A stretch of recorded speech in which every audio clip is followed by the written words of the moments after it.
Hi friends, welcome to my channel. Daily miss అవ్వకుండా వీడియోని చూడాలి అంటే ఇప్పుడే మా ఛానల్ని సబ్స్క్రైబ్ చేసుకోండి.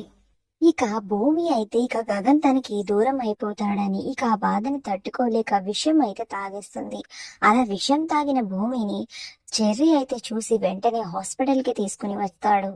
భూమికి చాలా సీరియస్ గా ఉండడంతో తను ఆయాసపడుతూ ఉంటుంది. వెంటనే డాక్టర్లు ఐసీయూలోకి షిఫ్ట్ చేద్దామని తీసుకుని వెళ్తూ ఉంటారు స్ట్రక్చర్ మీద.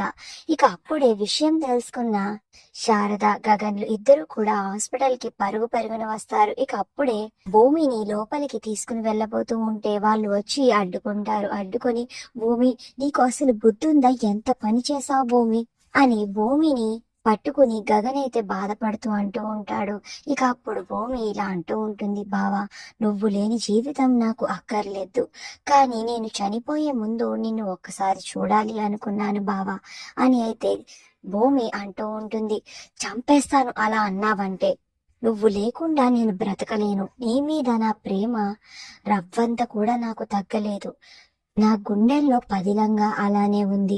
నువ్వు ఏ తప్పు చెయ్యలేదు అని నాకు తెలుసు భూమి అని గగన్ అయితే తన మనసులో ఉన్న నిజాన్ని చెప్పేస్తాడు. ఒక్కసారిగా భూమి షాక్ అయిపోతుంది. మరి నేను ఏ తప్పు చెయ్యలేదు అని నిజం తెలిసినప్పుడు ఎందుకు బావా నన్ను దూరం పెట్టావు అని అయితే భూమి ప్రశ్నిస్తూ ఉంటుంది.